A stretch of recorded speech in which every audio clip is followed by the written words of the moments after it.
Life is a time pass, क्या फर्क पड़ता है,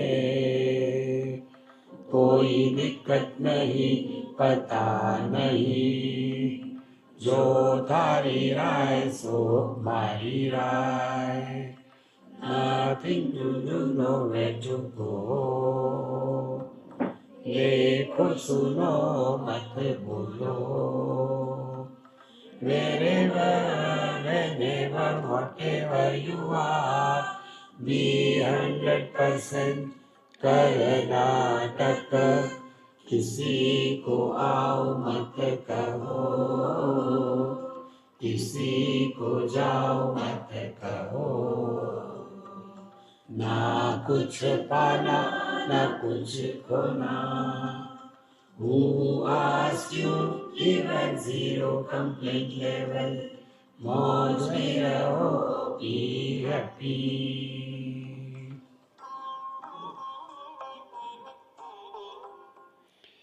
श्री कृष्णा श्री कृष्णा श्री कृष्णा श्री कृष्णा। गुरुर्ब्रह्मा गुरुर्विष्णु गुरुर्देवो महेश्वरः, गुरु साक्षात् परम ब्रह्म, तस्मै श्री गुरवे नमः, तस्मै श्री गुरवे नमः। आपकी टोपी नीचे कर लो। ये हाँ, ये शिवलिंग जो है सबको पीछे ढक रहा है।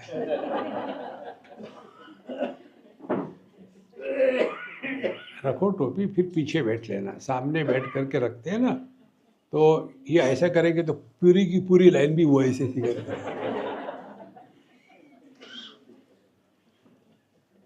हर जगह में शिव जी का दर्शन हो रहा है।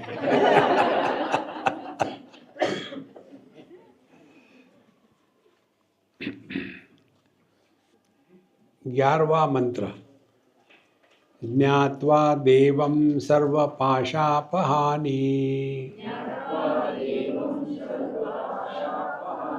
क्षीणै क्लेशैर्जन्म मृत्युप्रहाणि, तस्याभिध्यानात् तृतीयं देहभेदे, विश्वैश्वर्यं केवल आप्तकामः। अब यहाँ दो बातें हमको स्पष्ट समझनी है। एक तो है ज्ञान का मार्ग और दूसरा है योग का मार्ग। दोनों अपनी जगह ठीक है, गलत कुछ नहीं है, लेकिन इसका प्रयोजन और लक्ष्य क्या है? तो पहले हमको ज्ञान की बात बताते हैं। ज्ञात्वा देवम पर सर्व पाशापहानि। जब हम अपने स्वरूप को पहचान लेते हैं, जान लेते हैं, तो इस देव को द्योतना देव, जो सबको प्रकाशित करता है, वह देव है। तो देव शब्द जैसे हमारे शास्त्रों में हर चीज के 3 रूप बताते हैं, आदि भौतिक, आदि दैविक और आध्यात्मिक। तो जो हमारी आंखें दिखती है दुनिया को, वो स्ट्रक्चरल आय है, देखो। दूसरी है फंक्शनल आय, जिसको दृष्टि कहते हैं। और तीसरी, ये आंखों में से दृष्टि के माध्यम से जो देख रहा है, वो आध्यात्मिक आय है। तो 3 हो गई। तो देव माने जो प्रकाशक है। तो हर एक इंद्रिय का अपना अपना देवता होता है। भागवत में आता है कि हमारे सभी इंद्रियों में अपने अपने देवता है। जैसे घ्राणेन्द्रिय में अश्विन कुमार है, कान में दिग् देवता है, जिह्वा में अग्नि देवता है, रसना में वरुण देवता है, पैरों में विष्णु देवता है, हाथों में इंद्र देवता है। तो जो भी हम कर रहे हैं या नहीं कर रहे हैं, इसका इमीडिएट रिपोर्ट हो जाता है चित्रगुप्त के पास उसी समय। और जब हमारा यहाँ का काम धंधा पूरा हो गया, तो उसके पश्चात हम ऊपर जाते हैं और हम कहेंगे देखो जी हमने तो किया ही नहीं था ऐसा कुछ, हमको क्यों कर रहे हैं। वो तुरंत सीसीटीवी दिखा देते, देखो देखो कितनी टेक्निकल बात है। तो ज्ञात्वा देवम जो सभी का प्रकाशक है, सभी माने किसका, इसको त्रिपुटी कहते हैं, जो जागृत स्वप्न सुषुप्ति इसका प्रकाशक है, जो सुख का विषय, विषय से सुख और सुखी, ये तीन हो गए। तो ये जो त्रिपुटी का प्रकाशक है वह देव है।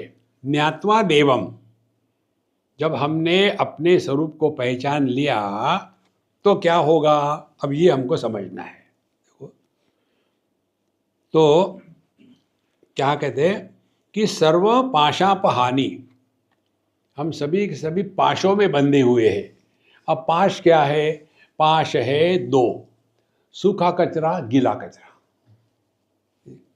जगत के जो वस्तु उनका संग्रह, उसके प्रति महात्म्य बुद्धि और उसी को लेकर के जीना, ये एक पाश है। पाश माने रस्सी जिससे हमको बांध के रखा है। दूसरा पाश है हमने अपने आप को रिश्ते नातों में बांध के रखा है। और ये दोनों बोझे हम अपने मन पर ढो रहे हैं। अब देखो, आपने देखा होगा ये माताएं जो है ना, उनका जो होता है जिसको कहते हैं पर्स, लेकिन वो पर्स नहीं होती, वो होता है होल्ड ऑन। उसमें भारतवर्ष की सब वस्तुएं मिलेगी और इतनी भारी होती है, देखने के लिए तो ये नाजुक दिखती है, लेकिन उनकी उठा के देखो तो उठा नहीं सकते आप। तो पहले जहां भी जाएगी तो पहले उसकी प्राण प्रतिष्ठा करेगी। कारण क्या है, कंधे पर इतना बोझा कैसे ढोए। लेकिन अम्मा तुम्हारा सर भी तो कंधे पर है, उसको उतार के रखो। अब देखो क्या हो गया, जो हमसे अन्य होता है उसका बोझा होता है, जो हम है हमारा हम पर बोझा नहीं होता। कितनी सिंपल बात है। तो जहां हमने अपने आप को देह माना, परिच्छिन्नता को स्वीकार किया, उसके बाद फिर इस जगत के वस्तुओं को इकट्ठा करना ये बोझा हो गया। फिर देह के संदर्भ से रिश्तों को निर्माण करना ये बोझा हो गया। तो ये जब बोझे हो जाते हैं तो हमारी पहली प्रायोरिटी क्या होगी, बोझे को हटाओ। फिर क्या करें, उसके लिए सत्संग में आओ और सो जाओ। तो दुनिया से मुक्त हो गए। सत्संग में आने के बाद आपके पास सूखा कचरा नहीं, गीला कचरा नहीं, लेकिन अब ये सत्संग का कचरा है।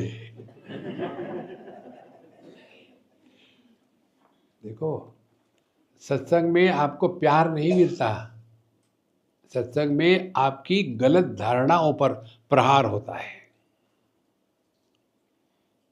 और यदि हमने उस प्रहार को विधेयात्मक दृष्टि से स्वीकार किया तो हम साधक है, नहीं तो हम प्रोफेशनल बन जाते हैं। जो भी प्रोफेशनल होता है ना, उसके जीवन में आनंद नहीं होता। और मैकेनिकली जैसे ड्राइवर लोग, पहले पहले जब कोई ड्राइविंग सीखता है तो कितना जोश रहता है। हमारे बम्बई में कहाँ की अंधेरी की एक अम्मा मुझे कहती है, मैं उधर ही था, स्वामी जी अब मैंने गाड़ी चलाना सीख लिया, बताओ कहाँ जाना है। चलो मुझे भिंडी बाजार जाना है। तो निकले, बीच में आ गया दादर शिवाजी पार्क, वहाँ उसने गाड़ी रोक दी। मैंने अम्मा आपको आगे जाना है। बोले आगे तो जाएंगे ना, कैसे, टैक्सी लेकर के। ऐसा क्यों? स्वामी जी पार्किंग की इतनी बढ़िया जगह मिली यहाँ, अब तुम गाड़ी पार्क करने के लिए चला रहे हो कि पहुंचने के लिए चला रहे हो?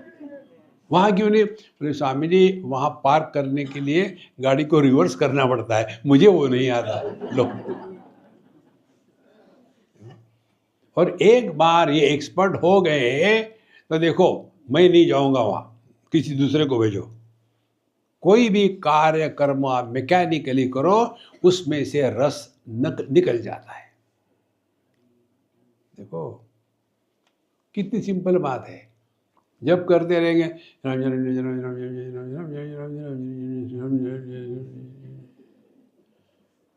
स्वामी जी, कोई छोटी माला होती है क्या? 108।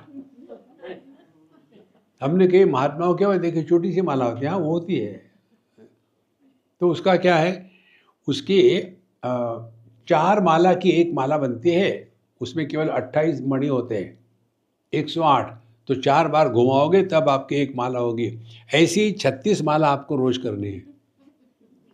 Change the topic. देखो महाराज, तो ज्ञात्वा देवम सर्व पाशापहानि, हमने अपने आप को बांध के रखा है दुनिया भर के नियमों में। हम आपको सिंपल टेक्निक बता दें, मिनिमम नियम रखो जीवन पर, मिनिमम। और दूसरा नियम, पेट भर के रखो, दिमाग खाली रखो। नहीं तो ये उपवास वो उपवास, ये करना है वो करना है, अरे आज तो एकादशी थी मैंने खा लिया, अब क्या होगा? कुछ नहीं, नरक में जाओगे। देखो, अध्यात्म डर डर के नहीं होता। जिसके हृदय में परमात्मा के प्रति समर्पण है वो कभी डरता नहीं। जो भक्त कहते हैं अपने आप को डर डर के जीते हैं, वो भक्त के कार्टून होते हैं। इसीलिए ज्ञात्वा देवम सर्व पाशापहानि, सब पाश से मुक्त हो गए।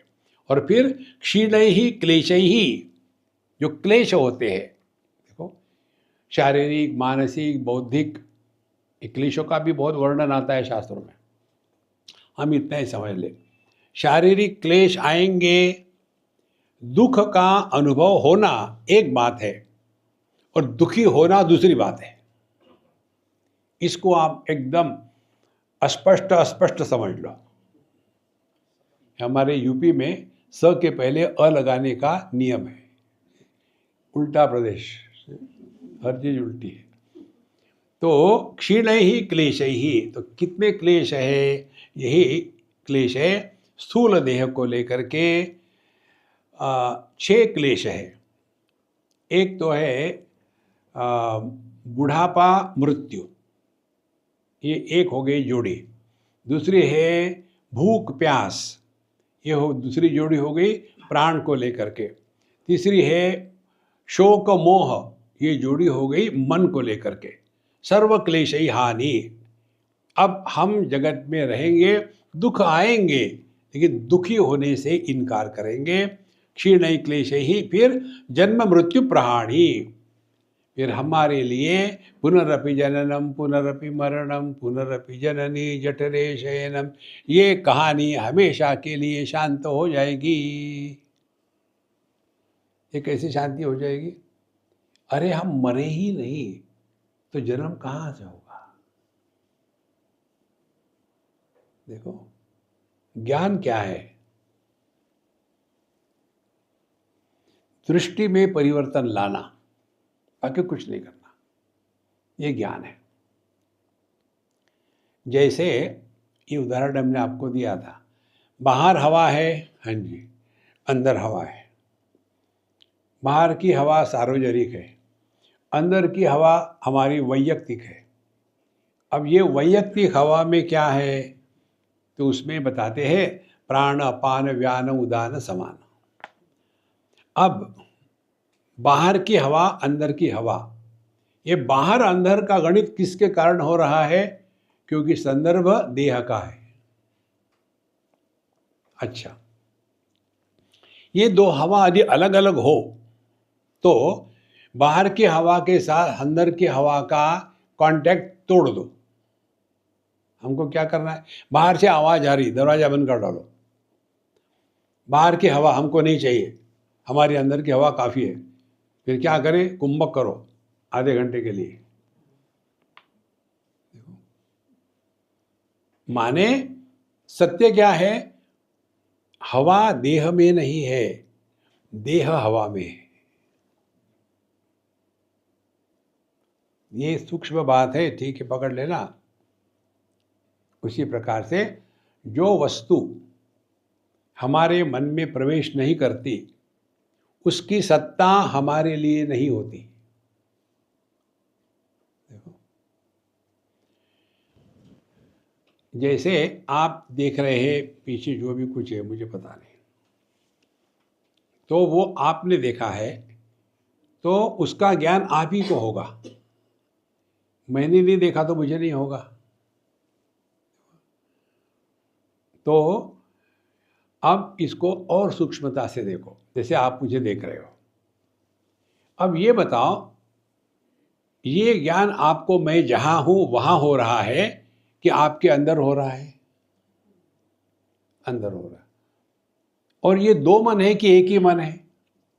जो मन विषय को ग्रहण कर रहा है वही मन उसको स्वीकार कर रहा है। माने एक ही मन में विषय और विषय को जानने वाला दोनों होंगे तभी ज्ञान होगा। तो इसका अर्थ क्या हो गया? एक ही मन है, अंदर बाहर केवल संदर्भ से होता है। यदि संदर्भ निकाल डालो, कैसे? सुषुप्ति अवस्था में देह का संदर्भ नहीं होता, इसलिए उस समय हम देह के अंदर है कि बाहर है, देखो, बिस्तर के ऊपर है कि नीचे है। बिल्कुल सिंपल बात है।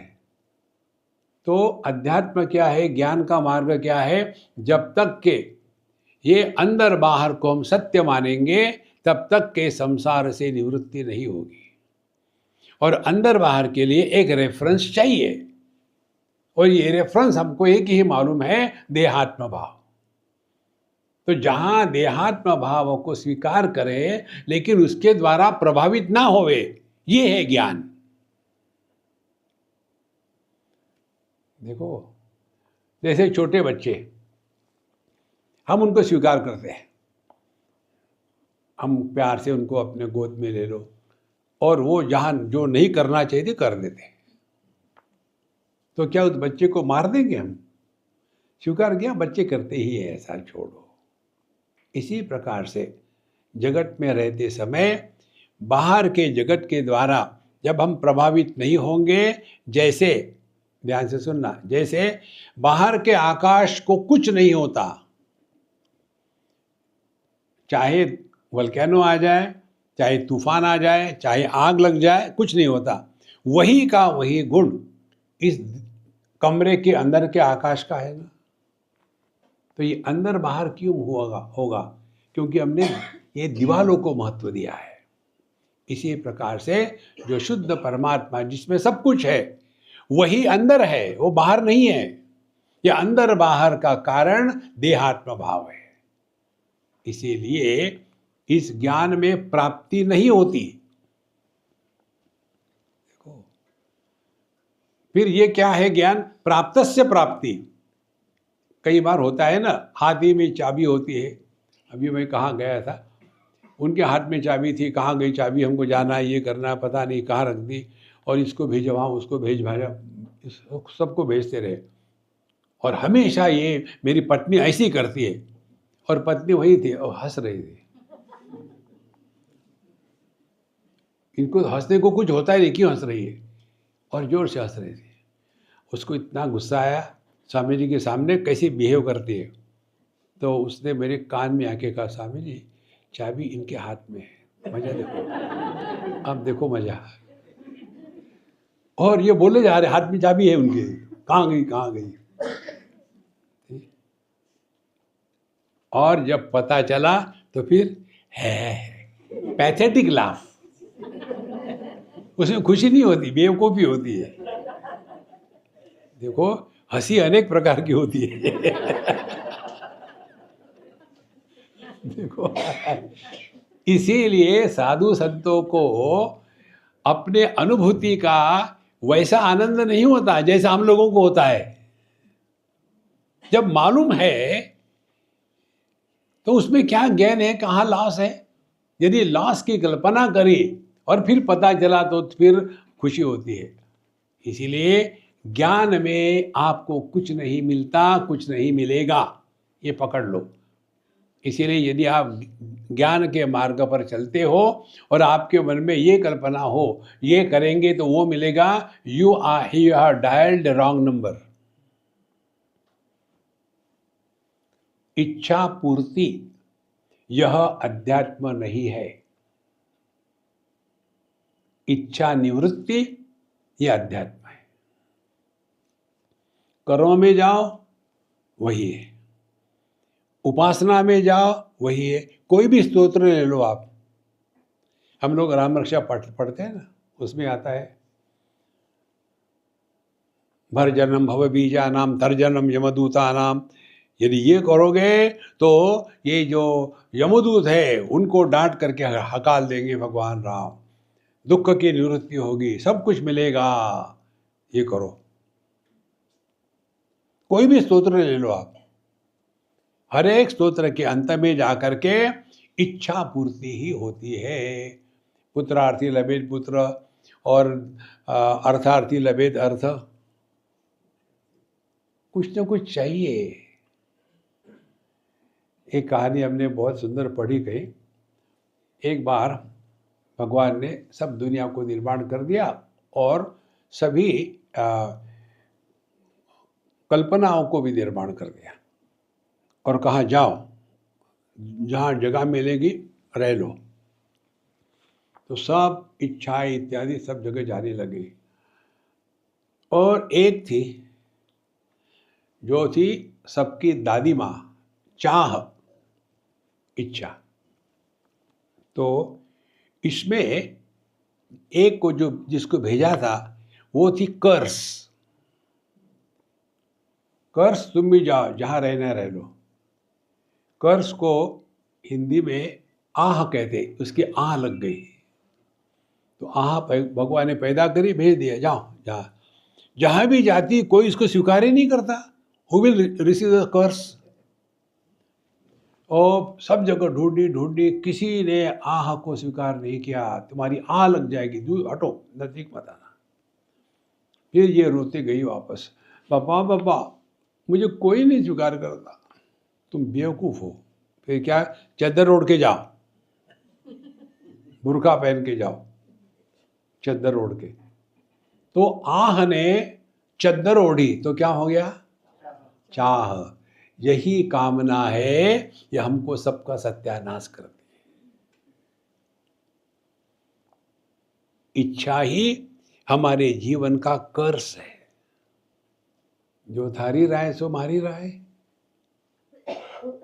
देखो संतो, अध्यात्म इच्छा को पूरा करना नहीं है, इच्छा से निवृत्त होना है। भगवान भगवद गीता में कहते हैं, धर्म अविरुद्धो भूतेषु कामोस्मि। मैं कामना हूं, मैं इच्छा हूं, मैं डिजायर हूं। कैसे? धर्म अविरुद्धो भूतेषु, धर्म के अनुसार इच्छा हो। जैसे आप शरीर से तादात्म्य करके बैठे, भूख लगी तो खाने की इच्छा होना ये भगवान की सृष्टि में है। लेकिन मुझे ढोकला ही चाहिए, नहीं तो खाऊंगा नहीं, तो ये हमारी इच्छा है। देखो, 2-3 पदार्थ है मेरी कुंडली में है। मैं शाम को कुछ खाता नहीं, यहाँ जो भी लाते, लेकिन हर बार स्वामी जी आज ढोकला है, मारूंगा। ये गुजरातियों को ढोकला और साउथ इंडियनों को इडली, और ये दोनों उल्टे जब बनाते हैं। राजस्थान में जयपुर में हम कहीं गए, उन्होंने इडली बनाई थी, तो जब दी तो मैंने कहा कि अम्मा छिन्नी हथौड़ी नहीं थी। वो इडली ऐसी थी, किसी को मारो तो खून निकलेगा। कार्टून होते हैं, देखो महाराज। तो जब तक के हमारे मन में इच्छा है, तब तक के हमने ज्ञान के मार्ग में प्रवेश भी नहीं किया। सो क्षीण ही सर्व क्लेश ही जन्म मृत्यु प्रहाणी। जब इच्छा ही नहीं है तो इच्छा करने वाला भी नहीं है, तो कोई मरेगा भी नहीं, कोई पैदा भी नहीं होगा। देखो, एक अपने हमारे बम्बई में होता है ना, छोटा सा मकान है, उसको तोड़ करके रीडेवलप करते हैं। तो जब उसको तोड़ा तो उसके अंदर जो स्पेस थी वो कहीं बाहर निकल जाती है क्या? तो ये समझ लो, हम देह में नहीं है, देह हम में है।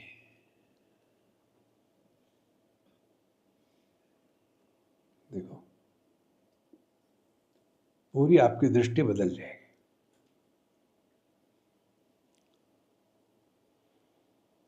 अब इसके लिए क्या अभ्यास है? बड़ा सिंपल है। यदि देह हम में है तो हम पर तो देह के एक भी गुण लागू नहीं होना चाहिए। बिल्कुल ठीक बात है। देह के क्या गुणधर्म है? पहला गुणधर्म, देह का आकार है। तो यदि हम देह नहीं, देह हम में है, तो देह का गुणधर्म यदि आकार है और हम यदि देह नहीं है तो हम क्या हो गए? निराकार। अब खेलना शुरू कर दो। Don't do anything, play what it is like being formless. अंग्रेजी में करना। देखो, निराकार होने का अनुभव कैसा है, खेलो। जिस दिन आपने अपने मन को आकार रहित कर दिया, उसी क्षण मन चैतन्य हो जाता है।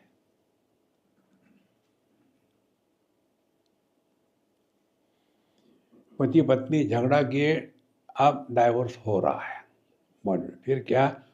जहां साइन हो गया डाइवोर्स, उसी क्षण पत्नी गायब और स्त्री पैदा। तो वो जो पत्नी कहाँ गई?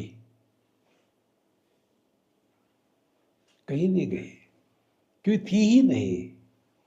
जो नहीं थी वो दुखी हो रही है। देखो, तो गणित ये है, औपाधिक अनेकता प्रतीत होती है लेकिन होती नहीं। एक ही पुरुष, पुत्र, पति, पिता, तीन हो गया। तो क्या तीन हो गया? वो नहीं। लेकिन यह है कौन? इसी को कहेंगे जीव है। आदमी एक, परमात्मा एक, ब्रह्म एक, और उपाधि के कारण, पहली उपाधि पिता की तो वो ही आदमी पुत्र बन गया, दूसरी उपाधि पत्नी की तो वही आदमी पति बन गया, तीसरी उपाधि पुत्र की, वही आदमी पिता बन गया। ये जो तीन बनावटी है ना, बने हुए, ये दुखी होते हैं। देखो, शादी के बाद पति पत्नी पैदा होते कहाँ होते हैं? डाइवोर्स के बाद मर जाते हैं। कहाँ मरते हैं? उनका क्रियाकर्म करते हैं क्या? ये पूरी जो दुनिया है ना, ये नासमझी के कारण चल रही है। इसी को शास्त्र में अज्ञान कहते हैं। अज्ञान का अर्थ ज्ञान का अभाव नहीं, ज्ञान की अपूर्णता। हम जब कहते हैं मैं, तो इस मैं का क्या अर्थ है? देखो, जब मैं अपने पत्नी के पास हूं, मैंने जब भी इसको कुछ कहा, ये मेरी बात मानती नहीं। कौन बोल रहा है? पति उवाच। देखो, तो ये हमारे अंदर में मैं एक नहीं है, वहां पोल्ट्री फार्म है। और जहां पोल्ट्री फार्म होगा शांति होगी? कौ कौ कौ कौ कौ कौ कौ कौ कौ चल रहा है। इसीलिए महाराज कहते, क्षीण क्लेश जन्म मृत्यु प्रहाणी। फिर ये जन्म मरण, मरने के बाद क्या? कुछ नहीं होगा। जैसे डाइवोर्स के बाद पति पत्नी को क्या होता है? कुछ नहीं होता, क्योंकि वो थे ही नहीं कभी। जो नहीं है उसको आप कैसे सुधार सकते हो? लेकिन यही झगड़ा चलता है, तू मैं तू। देखो महाराज, इस प्रकार से अपने स्वरूप को जान लिया, इसी क्षण हम मुक्त हो गए। फिर उसके बाद लाइफ क्या है? Time pass. तो ज्ञान इसी क्षण, इसी स्थान पर, इसी परिस्थिति में 100% होता है। अब उदाहरण ले लो आप, समझो, बताया, यदि आप यहाँ से एक टैक्सी लेकर के बद्रीनाथ जाओगे तो आपको वहाँ जाने के लिए, पहुँचने के लिए 8 घंटे लगेंगे। आप पहुँच गए क्या वहाँ? पहले करो, टैक्सी करो, बैठो उसमें, जाओ, तब पहुँचोगे। ये एक ज्ञान है जो कर्म से सीमित है। दूसरा ज्ञान, हमारे पीछे जो बैकड्रॉप है वो कौन से रंग का है? नीला। यह बैकड्रॉप नीला है, इसमें कुछ करना है क्या आपको? है, हो गया। तो जिस ज्ञान में क्रिया की, प्रयत्न की अपेक्षा नहीं होती, वो हमारा स्वरूप है।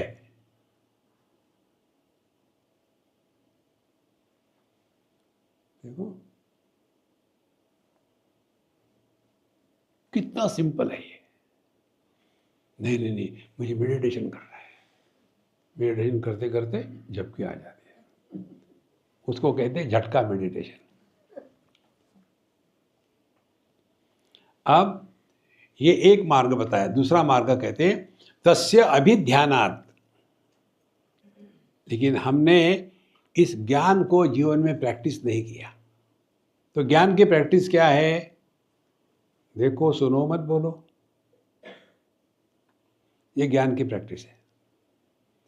अब दूसरी मेडिटेशन, तस्य अभिध्यानात् तृतीयम देह भेदे, तस्य अभिध्यानात्। अब हमने उसका ध्यान करना शुरू कर दिया।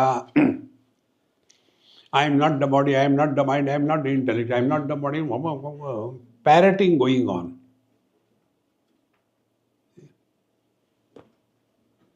क्या समझ में आया? I am not the body माने क्या? That body I am not, this body तो आई एम। अरे डम्बो, देखो महाराज, ये केवल शब्द जाल महारण्यम बोलते हैं। तो फिर ध्यान के लिए बैठो और फिर शांत हो गया, स्थिर हो जाओ, सब जगह से सब कुछ बंद कर दो, अंदर की फैक्ट्री बननी हो रही और पूरा समय इसी में जाता है। हमको पूछते, स्वामी जी आप कितना ध्यान करते? हमने कहा कभी कभी 1 छटाक, कभी 2 छटाक। नहीं, कितने समय तक? कर लेते हैं दिन में 12-24 घंटे। इतना ध्यान करते? हाँ। जिसको नापा जाता है वो संसार है। जो क्रिया से उत्पन्न होता है वो नाशवान होता है, जो होता है वो नष्ट नहीं होता। तो जो हमारा स्वरूप है, क्या हमको अपने जन्म का अनुभव हुआ है? क्या बढ़ने का अनुभव हो गया है? क्या मृत्यु का अनुभव है? या कभी अपने अभाव का अनुभव है? नित्योपलब्धि स्वरूपोहम आत्मा। क्या करना है? मेडिटेशन तो करो। तो तस्य अभिध्यानात्, और फिर उसका ध्यान कहाँ करें? उसका ध्यान भ्रू मध्य में करो। फिर इसको क्या कहते हैं? इसको कहते हैं भ्रमरी मुद्रा। भ्रमर के जैसे गुरु गुरु गुरु देखते रहो। नहीं, खेचरी मुद्रा। खेचर माने गधा। देखो, ख माने आकाश, खेचरती, आकाश में चलने की मुद्रा। देखो, एक बड़े महात्मा हो गए, अभी नहीं रहे वो, ये हुए थे आंध्र प्रदेश के। बहुत पुरानी बात है। हमको कोई ले गए, स्वामी जी बड़े महात्मा है, हम गए वहाँ। जाने के बाद वो साईं बाबा के भगत थे। सबको गाली देते थे, मारते थे। हम जब गए तो पता नहीं क्या हमको बड़े आदर से स्वीकार किया, बैठो, ये करो, खाने को दिया। स्वयं खाना नहीं खाते थे, हमको बहुत खाना खिलाया। और फिर मुझे कहते, मैं तुमको खिचड़ी मुद्रा सिखाता हूँ, आ जाओ। उनके पास शिरडी साईं बाबा का मंदिर था, पीछे ले गए। मैंने आज तक किसी को नहीं दिया, तुमको दे रहा हूँ, खिचड़ी मुद्रा करो आप। हाँ ठीक है, बताया उन्होंने। मैंने एक दिन किया, हमने यार मेरी ज़बान दुख रही है। खिचड़ी मुद्रा में क्या होता है, आपकी ज़बान जो है ना, नाक में पीछे से डालो।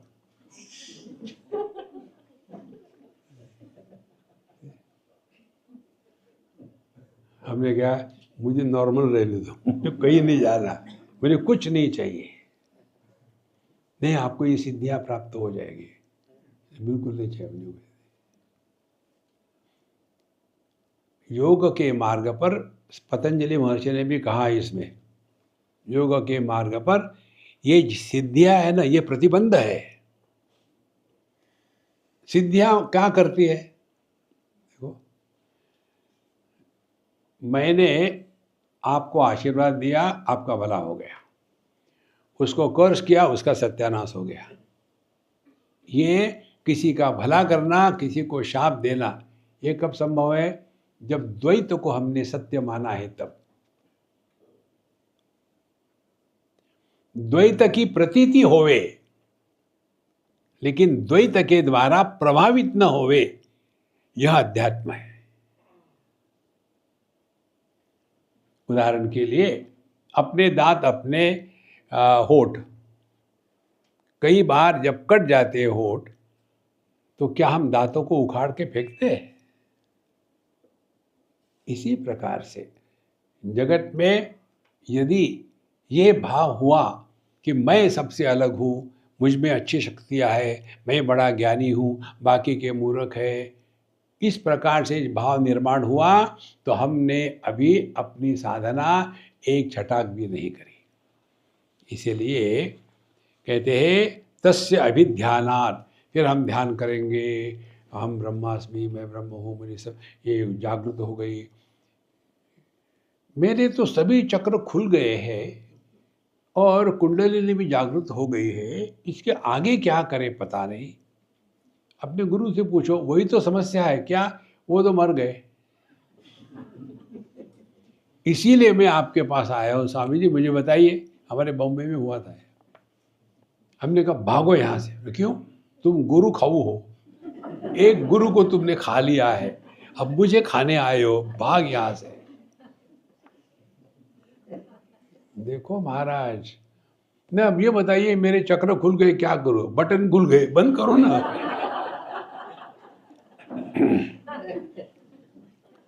संतो, ये शब्दों का खेल है। चक्र भेद,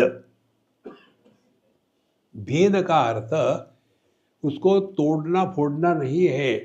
भेद का अर्थ है उसका सीक्रेट क्या है, आपके सौंदर्य का क्या भेद है।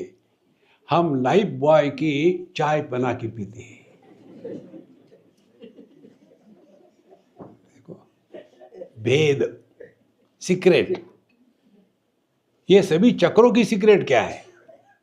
मूलाधार चक्र का भेद माने देहात्म भाव। यही हमारे जीवन का आधार है, मूल आधार यही है। जहां देहात्म भाव नहीं है, ये दुनिया की कोई मतलब नहीं हमको। यह है चक्र भेद। मूलाधार, देहात्म भाव। देहात्म भाव होने के बाद स्वाधिष्ठान, कामना आती है। फिर कामना का कोई अंत नहीं, फिर आता है मणिपुर, लोभ आता है। ये 3 चक्र है ना।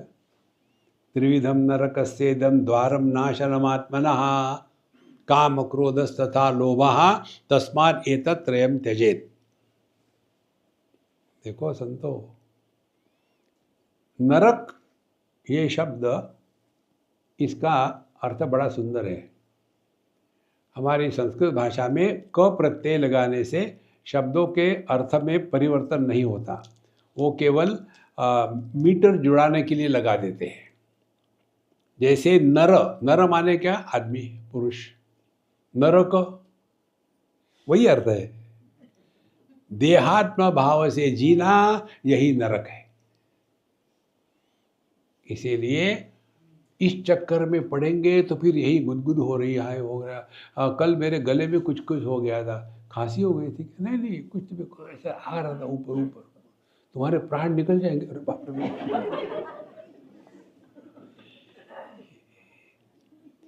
ध्यान से सुनना, कुछ होना नहीं है। In being there is no creation. ना कुछ पाना है ना कुछ खोना है।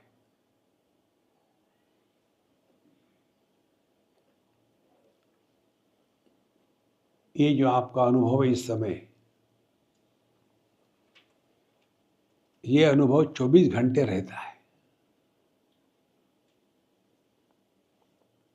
योगरतो वा भोगरतो वा संगरतो वा संगविहीनः यस्य ब्रह्मणि रमते चित्तम नंदति नंदति नंदति एव। देखो, नंदति आनंदति, आसमंतात् नंदति। ये न जान करके तस्य अभिध्याना तृतीयम देह भेदे। फिर हम, आप ध्यान से सुनना, पहला जगत एक, दूसरा जीव दो, तीसरा ईश्वर तृतीय,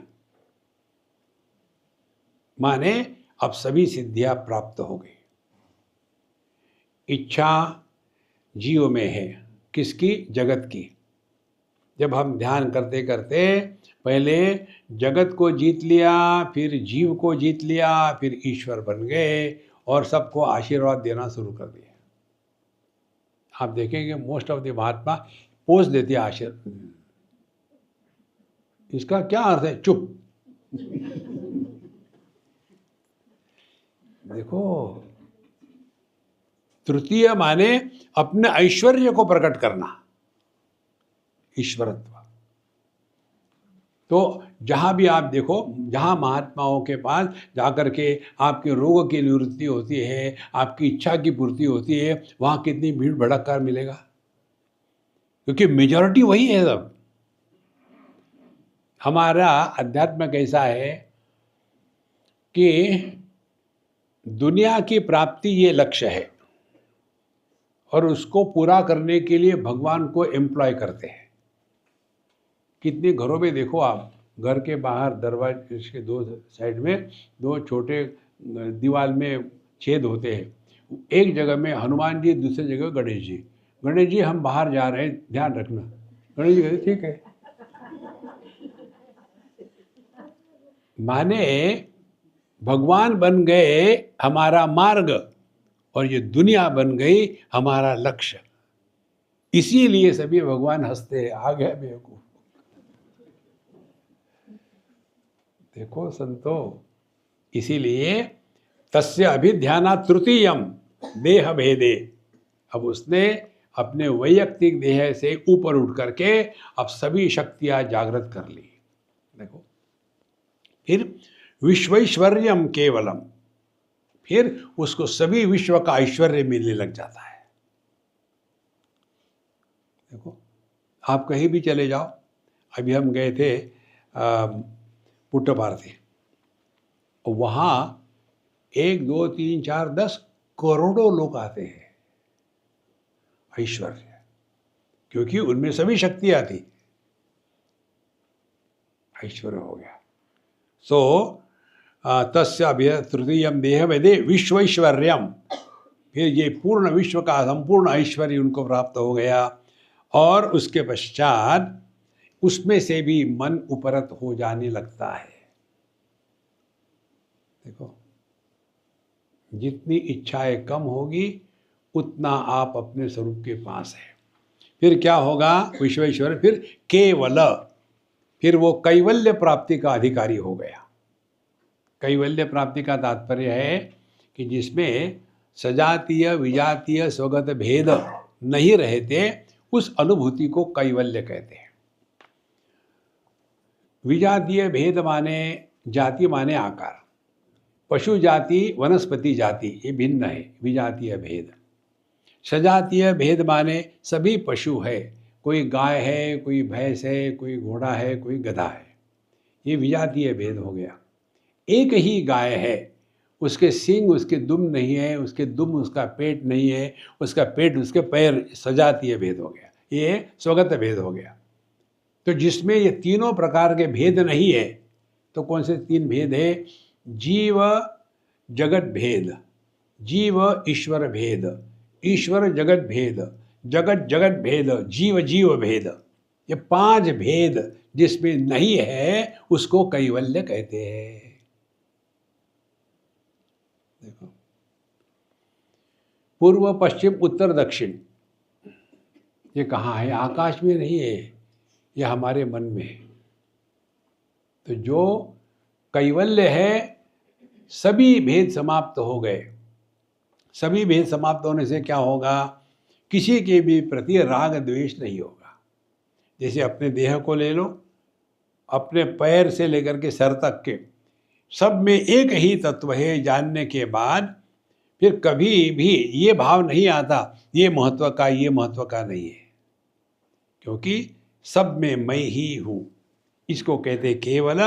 और फिर आप्त कामहा, और ये सबसे महत्व की बात है। आप्त काम माने हमारे तैत्तिरीय उपनिषद में मंत्र आता है, वहाँ कहते हैं कि सत्यम ज्ञानम अनंतम ब्रह्म यो वेद निहितम गुहायाम परमे व्योमन्न सोष्णुते सर्वान कामान सह ब्रह्मणा विपश्चितेति।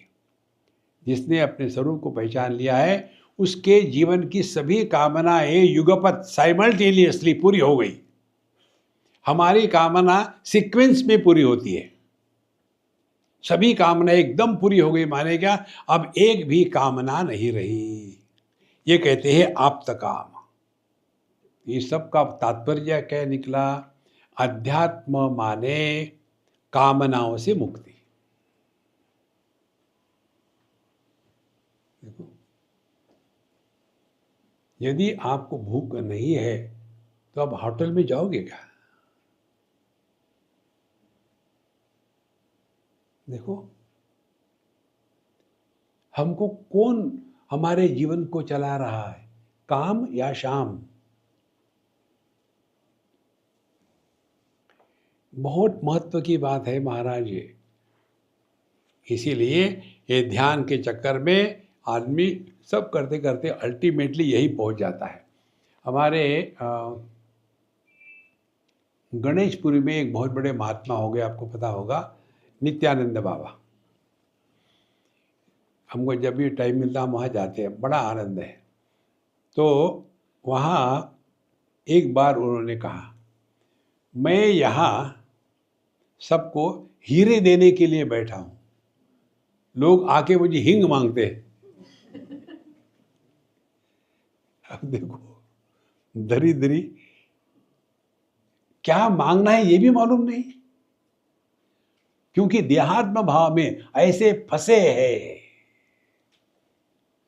इसीलिए 2 बातों को पकड़ लो, देहात्म भाव की निवृत्ति और जीवात्म भाव की भ्रांति, इन दोनों को मिटा देना है।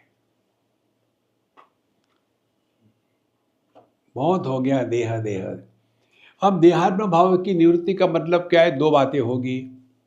पहली बात, भूत भविष्य वर्तमान के बारे में बोलेंगे नहीं, चिंतन नहीं करेंगे।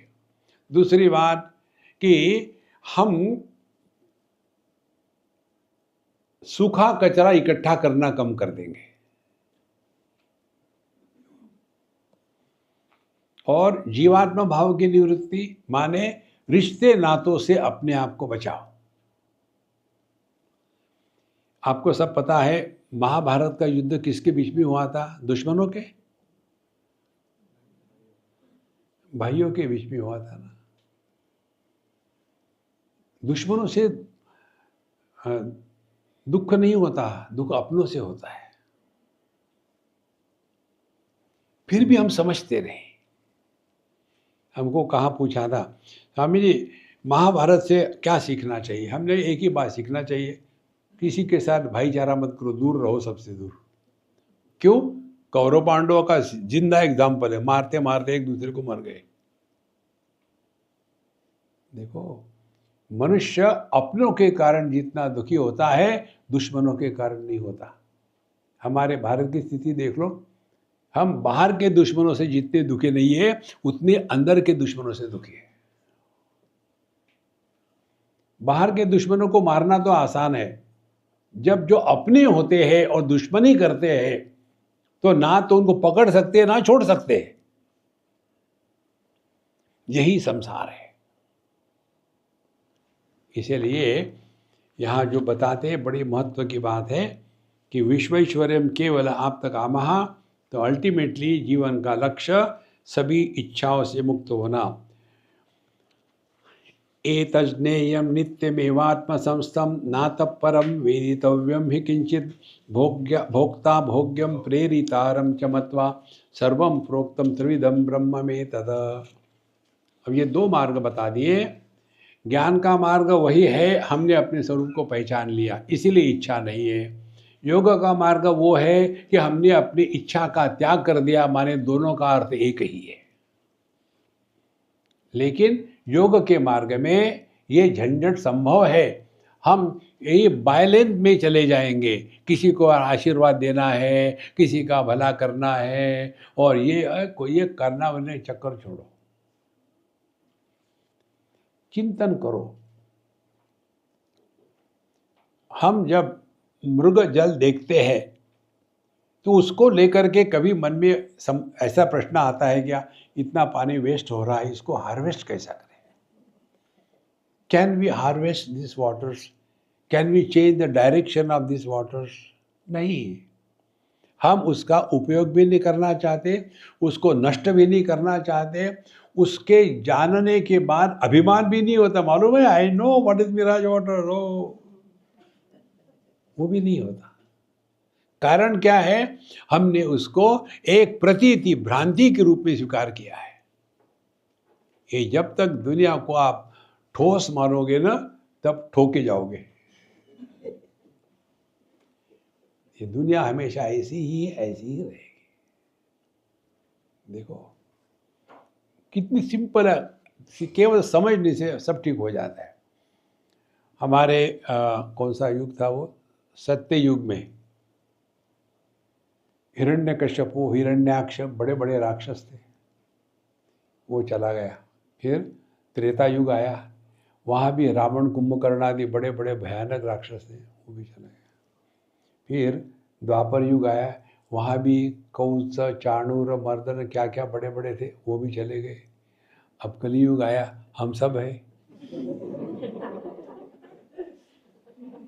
कौन सी नई बात है दुनिया में?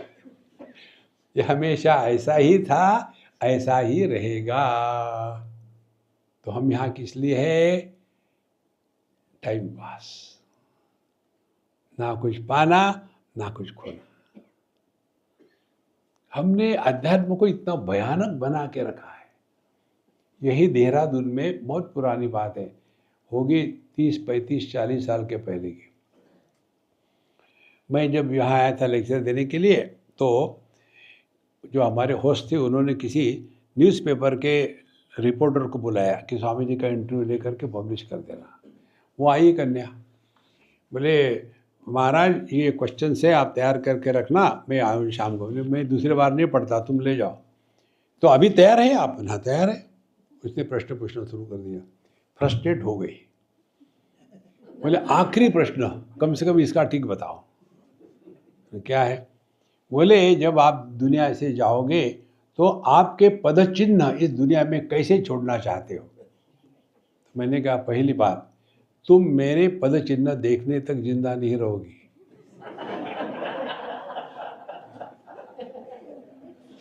बेचारी घबरा गई। फिर दूसरी बार मैंने उसको कही कि जो कीचड़ में चलते हैं उनके पद चिन्ह होते हैं, विहंगम जो आकाश में उड़ने वाले पक्षी हैं उनके पद चिन्ह कहीं नहीं होते हैं। देखो महाराज कितने आके चले गए। हमको ऐसा लगता है ये गड़बड़ानंद महाराज ने ये बनाया, ये इनका स्टैचू है। ये जितने स्टैचू होते हैं मालूम है इसलिए होते हैं? ये मैंने पक्षियों से सीखा है। एक बार मुझे पक्षियों की भाषा आती है। एक बार एक कबूतरी अपने बच्चे को लेकर के बैठी थी। वो बच्चा कहता है सुबह सुबह, मम्मी मम्मी मुझे जाना है, कहाँ जाऊँ? कहाँ जाऊँ? जाओ महात्मा गांधी पर। मम्मी वहाँ कोई बैठा है। अच्छा शिवाजी महाराज पर जाओ। वहाँ भी कोई बैठा है। यहाँ विवेकानंद खाली है क्या? वो देखो वहाँ भी कोई बैठा है। देखो ये पक्षियों के लिए सुलभ शौचालय। ये स्टैचू जिसने बनाया उसको मालूम नहीं होता, जिसका बनाया उसको मालूम नहीं होता, लेकिन कितना उसमें अभिमान है। मेरा नाम अमर हो जाए, नाम रूप मिथ्या, यही तो संसार है। देखो महाराज, राम और कृष्ण ईंट पत्थरों में नहीं है। जब तक के पृथ्वी पर मनुष्य जिंदा है तब तक के राम और कृष्ण हृदय में रहेंगे। ये उनकी असली पहचान है, बाहर में ही फंसे हुए हैं। इसीलिए एतत्रयम नित्यमेवात्म संस्थम, ये जो तीनों जो है, क्या हो गया? जगत, जगत का अनुभव करने वाला जीव और ये जगत जीव का नियंत्रण करने वाला ईश्वर, तीनों। एतद् ज्ञेयम नित्यम एव आत्मसंस्थम, तो ये सब का सब मुझ में है, लेकिन मैं उनमें नहीं हूं। भगवद गीता के 9वें अध्याय में विचार आता है, मया ततमिदं सर्वं जगदव्यक्त मूर्तिना मत्स्थानि सर्वभूतानि न चाहं तेषु अवस्थितः न च मत्स्थानि भूतानि पश्य मे योगमेश्वरं भूतभृन्न च भूतस्थः ममात्मा भूतभावनः। मया अव्यक्त मूर्तिना इदं सर्वं ततम, मैं जो निराकार हूँ ये सभी आकारों का आधार हूँ। देखो आकाश कह रहा है जितने भी आकार है वे मुझ निराकार में है, इसीलिए वो मुझ में है कि मैं उनमें नहीं हूं। आकार जब नष्ट हो जाते हैं तो आकाश को कुछ नहीं होता। वो मुझ में, लेकिन मैं मुझ में नहीं हूं। और मेरे दृष्टि से पूछो तो ना वो मुझ में है ना मैं उनमें हूं, कुछ है ही नहीं। देखो महाराज, जैसे जैसे सूक्ष्मता बढ़ती है ना चिंतन की, वैसे आपको इस दुनिया का भिन्न दर्शन होने लग जाता है। अपने दृष्टि में परिवर्तन लाना है। बुरी नजर वाले क्या है? हाँ हाँ, अपनी नजर टेस्ट करा ले। दुनिया बहुत बढ़िया है, उसके तरफ हम यदि स्वार्थ के दृष्टि से देखेंगे तो समस्या ही समस्या है। तो इसीलिए देखो, सुनो मत बोलो, जो है वो है, क्या कर सकते हैं। इसलिए यहाँ कहते एतद् ज्ञेयम नित्यमेवात्म संस्थम, इसको हमको पहचानना है अपने स्वरूप में। ये दुनिया ऐसी ही रहेगी, चलेगी। आत्मसंस्थम न अतः परम वेदितव्यम ही किंचित, इससे बढ़कर के और कोई जानने योग्य नहीं है। देखो 15वें अध्याय में भगवान यही कहते हैं, वेदैश्च सर्वै अहमेव वेद्या, मैं कौन है ये जानने योग्य है। अभी चाइना की पॉपुलेशन कितनी है, क्या फर्क पड़ता है, कितनी भी हो। अपने देश की पॉपुलेशन कितनी है मुझे नहीं बताया, क्या फर्क पड़ता है?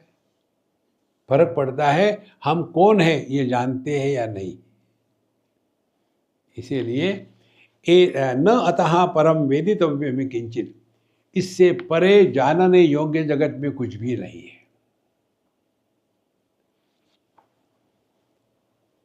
तो क्या होगा, हम जगत के बारे में ये जानना वो जानना, इसके बाद कोई जानने की जरूरत नहीं। खामो खाम का कचरा कूड़ा दिमाग में ना भरे, दूर रखे। न परम वेदी न भोक्ता भोग्यम प्रेरितारम च मत्वा। भोग्य दुनिया, भोक्ता जीव, प्रेरितारम ईश्वर, ये तीनों के तीनों एक ही तत्व पर औपाधिक भेद है। जैसे एक ही आदमी पुत्र भी है, पिता भी है और पति भी है। तो यदि पिताजी मर गए तो पुत्र को कुछ नहीं होगा, पत्नी मर गई तो पति को कुछ नहीं होगा, और पुत्र मर गया तो पिता को कुछ नहीं होगा। लेकिन यदि आदमी मर गया तो तीनों की सत्ता नहीं। तो सत्य क्या है? सत्य यही है, औपाधिक अनेकता प्रतीत होती है, उपयोगी होती है, लेकिन सत्य नहीं होती। असत्य को जब हम सत्य मानते हैं तो हमको कौन मदद कर सकता है? तो क्या करें? Wherever wherever whatever you are, be 100% और कर्नाटक, जैसे अब कर रहे हो, मानो सुन रहे। ऐसे कितने महात्मा आके चले गए, नोबडी कुड चेंजेस। देखो संतो, भोक्ता भोग्यम प्रेरितारम च मत्वा सर्वम प्रोक्तम त्रिविधम ब्रह्म में तत्। तो जितना भी शब्दों में आता है या शब्द के परे है, वो केवल परमात्मा ब्रह्म ही है और कुछ नहीं। देखो महाराज, इसमें करना कुछ नहीं है, अपने स्वरूप को ही पहचानना है। और जब तक कि ये करना वो करना ये रोग है ना दिमाग में, तब तक क्या आप परेशान रहोगे। अब ये अपने स्वरूप का उदाहरणों से बताते हैं। ये उदाहरण अनेक उपनिषदों में भी आते हैं। 13वां मंत्र है, वन्येर यथा योगिनस्तस्य मूर्ति न दृश्यते नैव लिंगनाशः स भूय इव इंधनयो निगृह्य तहा उभयम वै प्रणवेन देहे। अब इसका अर्थ समझ लो। वन्य है यथा योगी योनिगतस्य मूर्ति। सी, ये लकड़ी में अग्नि है, दिखता है क्या? इसका स्पर्श होता है क्या? इसका अनुभव होता है क्या? लेकिन है ना। ये क्यों नहीं होता? क्योंकि वो इंद्रिय मन बुद्धि के परे है। तो वन्य है यथा योनिगतस्य मूर्ति न दृश्यते, हम इस लकड़ी में अग्नि को ग्रहण नहीं कर सकते। नैव च लिंगनाशः, इसका अर्थ ये है क्या कि लकड़ी में अग्नि नहीं है? है, दिखती क्यों नहीं?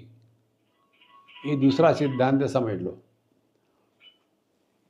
कारण कभी भी ज्ञात नहीं होता, कारण हमेशा कार्य की अपेक्षा से होता है। जैसे हम चले जाते हैं डॉक्टरों के पास, वहाँ जाने के बाद उनको हम क्या बताते हैं? सिम्टम्स। सिम्टम्स कार्य है। देखो मुझे हेडेक हो रहा है। कहाँ हो रहा है? कमर में। कमर में हेडेक कैसा हो रहा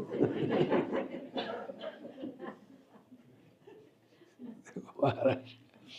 अब ऐसा पेशेंट आया तो डॉक्टर चला जाएगा पागल खाने कि ऐसे पेशेंट को कैसे ट्रीट करूं। तो हम डॉक्टर के पास जाते हैं तो उनको बताते हैं कि हमारे सिम्टम्स क्या है। वो सिम्टम से डॉक्टर बताता है कि तुम्हारा ये रोग है। इसी प्रकार से न दृश्यते नैव च लिंगनाशः, चूंकि वो दिखता नहीं, इसका अर्थ ये नहीं कि वो नहीं है। लकड़ी में अग्नि है। स भूय एव ईंधनयो निगृह्य, और वही लकड़ी जब हम यदि उसको अग्नि के साथ लगा दे तो क्या होगा? वह अग्नि प्रकट हो जाएगा। अब ध्यान से सुनो। इसी प्रकार से यदि हम जो ब्रह्म स्वरूप है, आत्म स्वरूप है, उसको घृष्टम घृष्टम पुनरपि पुनः चंदनम चारुगंधम दग्धम दग्धम पुनरपि पुनः कांचनम कांतवर्णम छिन्नम छिन्नम पुनरपि पुनः स्वादु चैवेक्षुदंडम। गन्ने को काट के ऊपर से नीचे तक आ जाओ तो ज़्यादा मीठा हो जाता है। ये सैंडलवुड को घिसो तो बहुत सुगंध आती है। देखो, सुवर्ण को जलाओ तो बहुत चमकीला हो जाता है। इसी प्रकार से यदि हम यह तपस्या करें, कौन सी तपस्या है? देहात्म भाव की निवृत्ति और जीवात्म भाव की भ्रांति का त्याग करना, ये हमारे जीवन का लक्ष्य है। इसको कैसे करें? केवल समझदारी से। ये कभी अपना ना था, ना कभी होगा।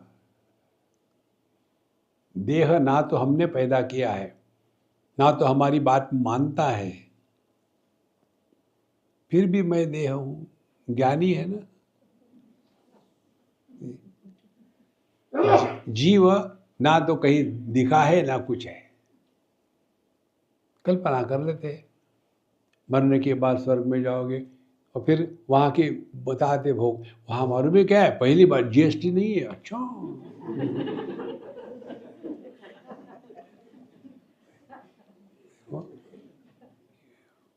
कहाँ फंसे हैं हम लोग। ये जो डर डर के जीते हैं ना, उनके लिए अध्यात्म नहीं है। एक बार एक ने मुझे कहा, आप यदि ऐसा नहीं करोगे तो नरक में जाओगे। हमने कहा धन्यवाद। फिर हमने पूछा, आपका क्या प्लान है? आप कहाँ जा रहे हैं? बोले हम तो स्वर्ग में जाएंगे। हमने कहा यदि आप स्वर्ग में जाओगे तो आई विल प्रेफर नरक, क्योंकि तुम्हारे साथ रहना नरक से भी गया बीता है। देखो, सबसे बड़ा दुर्भाग्य मालूम है क्या होता है? आपका पाला किसी बेवकूफ से पड़ा। बेवकूफ आपको पागल करके छोड़ेगा। इसीलिए न दृश्यते नैव लिंगनाशा सभूय एव ईंधन यो निगृह्य, ईंधन योनि निगृह्य। देखो, अब हमको इस परमात्मा को अपने में प्रकट करना है। जैसे लकड़ी को अग्नि में डालो तो अग्नि प्रकट हो जाता है, लकड़ी में जो अव्यक्त था वो व्यक्त हो जाता है। इसी प्रकार से अब अपनी साधना करो। क्या साधना करनी है? घृष्टम घृष्टम पुनरपि पुनः चंदनम चारुगंधम। अब जीवन में किसी भी वस्तु, व्यक्ति, देश, काल, परिस्थिति को लेकर के रिएक्शन करना बंद कर दो, दूर रहो। यही सबसे बड़ी साधना है। और अकेले में रहते हुए भी लोनलीनेस फील नहीं होना चाहिए। यदि लोनलीनेस फील होता है तो हम उस मार्ग के लायक नहीं है। फिर क्या है? फिर कीप योरसेल्फ ऑक्युपाइड। क्या ऑक्युपेशन? भगवान का नाम लो। देखो, ये बात हमको एक महात्मा ने बताई, बहुत अच्छी बात है। हमको पूछा उन्होंने, तुम कभी जब करते हो क्या? जवानी की गर्मी होती है ना, कभी कभी करते हैं। उन्होंने मुझे डांटा। अवधूत थे, नग्न थे, वृंदावन के बाद बहुत डांटा। जा माला ले आ। मैं ले आया, दिए उनको, कल आ जाना। दूसरे दिन गया। फिर बोले कि रोज ये भगवान का नाम लेते रहना। मैंने ठीक है महाराज। कैसे लेना? मैंने हाथ में डाल दिया और फिर ले करके राम राम राम, ऐसे नहीं, एक एक मणि खींचो अपनी तरफ। उन्होंने हमको सिखाया कैसे भगवान का नाम लेते हैं। एक बिजी रखने का धंधा है तो कुछ नहीं। फिर ये अपने तरफ खींचो। ओम नमः शिवाय, ओम नमः शिवाय, ओम नमः शिवाय, ओम नमः शिवाय। 3 चीजें इसमें लगी है। हमारा हाथ माने देह, वाणी कर्मेंद्रिय, और मन माने उसको स्वयं सुनो। तो 3 बातें हो गई। इसको सिंक्रोनाइज करना है 100%। पहले पहले नहीं होगा, पहले फिर बाद में ओम नमः शिवाय, ओम नमः शिवाय, ओम नमः शिवाय। और जब ये परफेक्शन हो जाता है, कुछ महीने, साल, 2 साल करने के बाद थोड़े भी विक्षेपित हो गए आप, जैसे माला को हाथ लगाया ये शुरू हो जाता है, क्योंकि तीनों इकट्ठे हो गए ना। या ट्राइपॉड की एक टांग खींचो तो दूसरी भी आ जाती है। इसी प्रकार से हाथ में माला आ गई तो जप शुरू हो जाएगा। एक इसका ये तात्पर्य है। देखो, अपने आप को बिजी रखो। यदि ये नहीं, मन नहीं मान रहा है तो काम में लगा दो। चलो आज गार्डनिंग साफ करते हैं, मुझे लगता है जब करना ठीक रहेगा। देखो,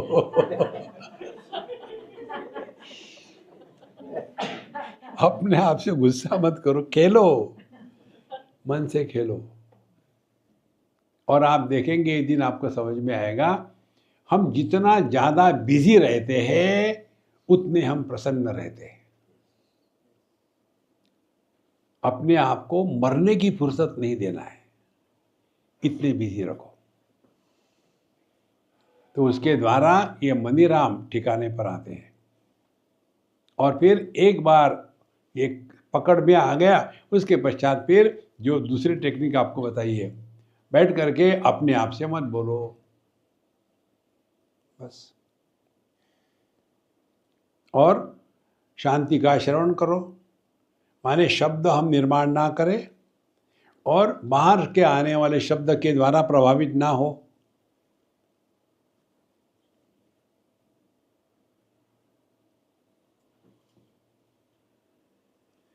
इसके लिए बाहर के किसी भी आलम्बन की आवश्यकता नहीं है।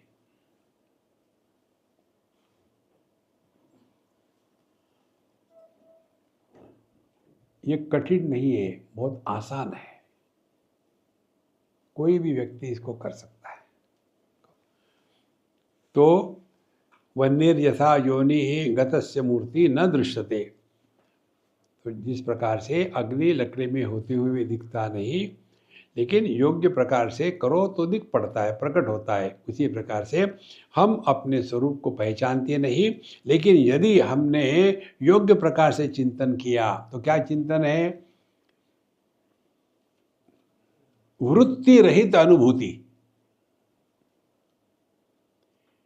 जिस अनुभव में अनुभवकर्ता का जन्म नहीं होता, वो हमारा स्वरूप है। Being without becoming.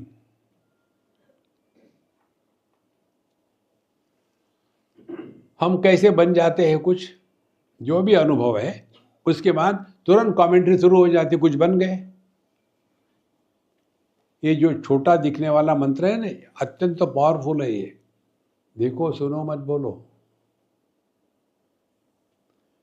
आवश्यकता है तब जरूर बोलो, but no comment, no nothing. व्यवहार करते समय जो जो व्यावहारिक नियम है उसके अनुसार चलना है। सब हुय एव ईंधन यो निगृह्य। तो उसी प्रकार से हम अब शब्द का उच्चारण, एक उदाहरण दे रहे हैं आपको। समझो आपने ये ट्राई करके देखना।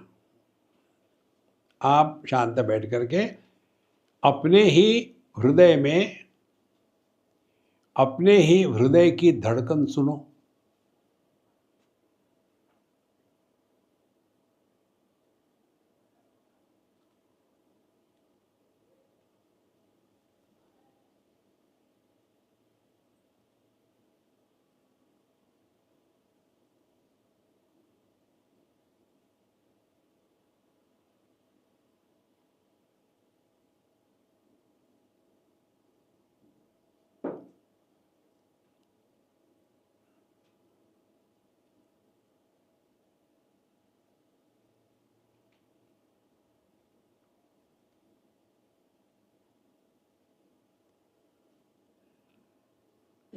अब जो हम बोल रहे हैं वो सुनो। तो हमारा बोलना शब्द है, आपके हृदय की धड़कन शब्द थी। इन दोनों में फर्क क्या था? हमारे शब्द सुनना बाय डिफ़ॉल्ट हो रहा था, और आप जब अपने हृदय की धड़कन सुन रहे थे तो बाहर से उपरत हो गए पूरी तरह से, और उसको सुनने का प्रयत्न कर रहे थे। और धीरे धीरे ये प्रयत्न भी शिथिल हो जाता है। प्रयत्न शैथिल्य अनंत समापत्तिभ्याम, प्रयत्न शिथिल हो गया और हम शब्द को सुनने वाला दोनों से परे चले गए।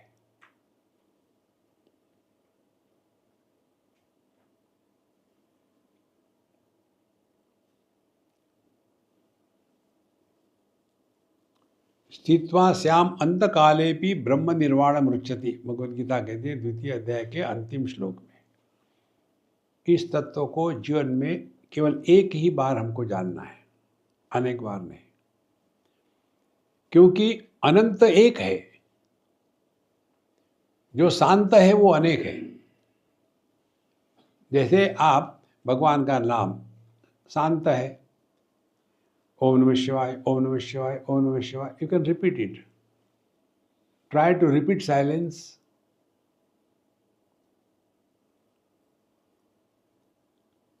Silence is not created, silence is. Words are created. तो जितना हम इस तत्व को समर्पित होने का प्रयत्न करेंगे, धीरे धीरे एक दिन भगवान की कृपा से हमारा मन चैतन्य में लीन हो जाता है।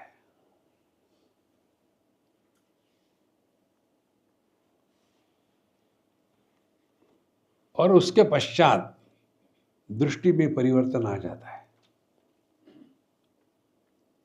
हमारी जो गलत धारणाएं थी वो सब खत्म हो जाती है, और तब देहाभिमाने गलिते विज्ञाते परमात्मनि यत्र यत्र मनो याति तत्र तत्र समाधया। देहाभिमाने गलिते, अब देह में रहेंगे लेकिन उससे कुछ लेना देना नहीं है, सूखा कचरा कम हो गया। विज्ञाते परमात्मनि, अपने जीव भाव का त्याग होकर के अपने स्वरूप को पहचान लिया। तो यत्र यत्र मनो याति, आप जहां भी हो, मेडिटेशन में हो। मेडिटेशन माने आधा घंटे की पनिशमेंट नहीं है, ठीक से बैठो मेडिटेशन है। We have to live in meditation 24/7। ये तभी होगा, ये दो बातें बताइए उपनिषद ने। देहाभिमाने गलिते, देहात्म भाव और जीवात्मा भाव, ये दोनों गड़बड़ खत्म हो गए। फिर विज्ञाते परमात्मा ने अपने स्वरूप को पहचान लिया।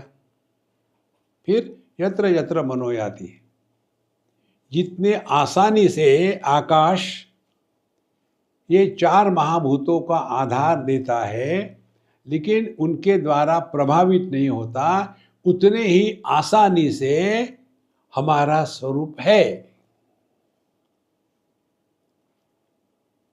बचपन आके चला गया, क्या हमने खोया क्या पाया।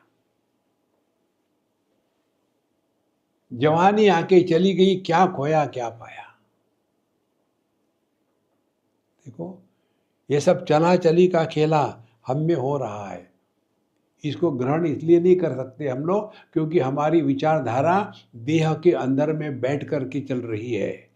देह के बाहर निकलो ना, फिर देखो आपकी दृष्टि में परिवर्तन आ जाता है। दृष्टि में परिवर्तन लाना यही वेदांत का या ज्ञान मार्ग का मूल प्रयोजन है। जब दृष्टि में परिवर्तन आता है, आप इस दुनिया में वो देखते हैं जो सामान्य व्यक्ति नहीं देख सकते। देखो,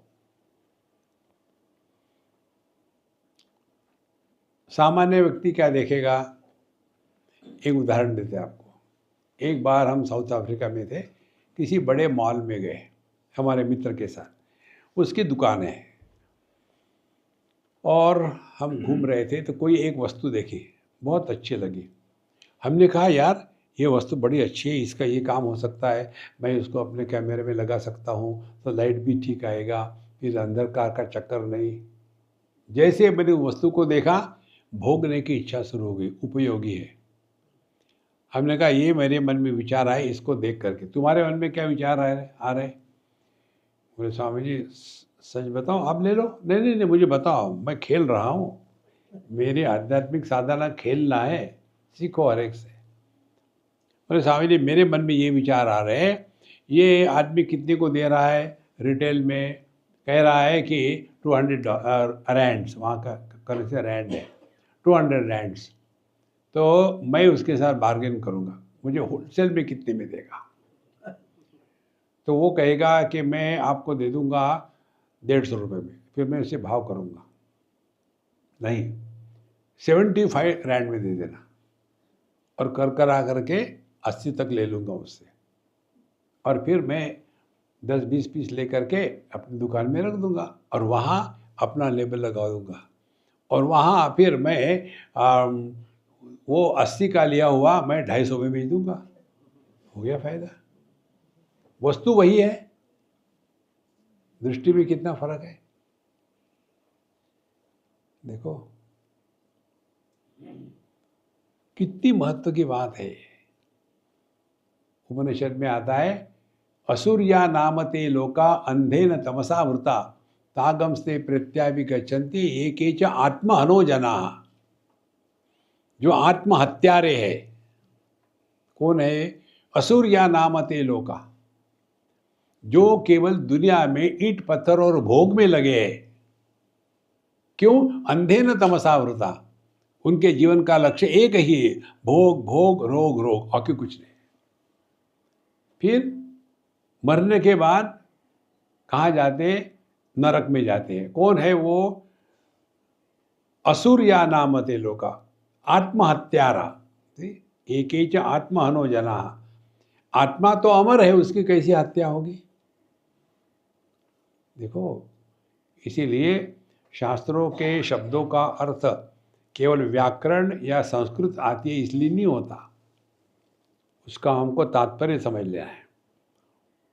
जैसे ये समझो शॉल है, ऐसी एक शॉल मुझे किसी ने दी थी, कहीं हिल स्टेशन पर चल रहा था, तो स्वामी जी हमने आपके लिए शॉल लाई, मेरे कंधे पर डाल दी। बहुत बढ़िया, अच्छा। हम गए बैठे कहीं, तो बैठने के लिए हमने वो शॉल को लगा करके बैठ गए, और एक आध घंटा बैठ करके गप हो गई, फिर निकल रहे थे तो शॉल वहीं रह गई। तो जिस अम्मा ने लाई थी बेचारी गई, उठाए, उसको साफ किया। बोले स्वामी जी आपने अपनी शॉल वहाँ छोड़ दी है। हमने कहा मेरी कहाँ है? बोले मैंने आपको दी थी। हमने मुझे दी थी तो आपने क्यों उठाई? स्वामी जी वो शॉल मैंने आपके लिए खरीदी और वो 35,000 रुपये की है, और आपने वहाँ फेंक दी। हमने कहा ठीक है लाओ रख दो। कहाँ रखो? सर पर। अब सीखना क्या है? जो वस्तु कंधे पर रखने की योग्य होती है, उसको यदि पोछा लगाने के लिए लगाए तो उस वस्तु का हनन हो गया ना, वस्तु की आत्महत्या हो गई। हमारा जीवन भोग के लिए है क्या? कि हमारा जीवन ऐसा हो कि हमारे माध्यम से परमात्मा प्रकट हो। देखो, तो आहार निद्रा भय मैथुनंच, 4 ही बातें यदि हमारे जीवन की कमाई है तो ये हमारा दोष नहीं है, भगवान का दोष है। क्यों उसने हमको मनुष्य बनाया? हमने थोड़ी कहा था। देखो, बढ़िया बच्चे पैदा करो, खाओ, मर जाओ एक दिन, फिर बच्चा। तो भगवान की गलती से हम सफर हो रहे। देखो संतो, इसीलिए अपने आप को सभूय इव ईंधन यो निगृह्य, तो हमको अब अपने आप को प्रकट करना है। ये लकड़ी है, इसमें जैसे अग्नि है, उसी प्रकार से ये देह जो है इसका आधार एक ही तत्व है, उसको प्रकट होने दो। इसको प्रकट होने के लिए क्या करते हैं हम लोग? घिसते हैं। घृष्टम घृष्टम पुनरपि पुनः चंदनम चारुगंधम। जब उस चंदन के लकड़ी को घिसते हैं, उसमें सुगंध बाहर से नहीं आती। भगवान शंकराचार्य ने एक उदाहरण दिया है, यदि चंदन की लकड़ी पानी में पड़ी हो काफ़ी समय तक, उसमें भी दुर्गंध आने लग जाती है। तो फिर उसी लकड़ी को ले लो, फिर घिसना शुरू करो। घिसते घिसते घिसते दुर्गंध निकल जाएगी और सुगंध आएगी। इसी प्रकार से हमारा जीवन ये दुनिया में भोग में लगते लगते उसमें काम क्रोध लोभ मोह मद मात्सर्य इसकी दुर्गंध आ रही है, उसको रगड़ रगड़ कर निकालना है। तो क्या रगड़ना है? यही अध्यात्म का चिंतन करना है। कस्त्वं कोहम कुतमायातः कामे जननी को मे तातः इति परिभावय सर्वमसारम विश्वम त्यक्त्वा स्वप्न विचारम भज गोविंदम भज गोविंदम। लगे रहो मुन्ना भाई, हमको कोई मदद नहीं कर सकता इसमें। This is the path by the one two the one all alone without becoming lonely in this world. तब जा करके हम अध्यात्म पढ़ रहे हैं, नहीं तो ठीक है। इसीलिए उन्होंने क्या कहा? तद्वो भयम वे प्रणवे न देहे। अब ये प्रणव शक्ति को हमें जागृत करना है। ये प्रणव शक्ति कैसे जागृत होती है, यह अगले 2-3 मंत्र में बताएंगे। ओम पूर्णमदः पूर्णमिदं पूर्णात् पूर्णमुदच्यते पूर्णस्य पूर्णमादाय पूर्णमेवावशिष्यते। ओम शांति शांति शांति। हरि ओम। श्री गुरुभ्यो नमः। हरि ओम।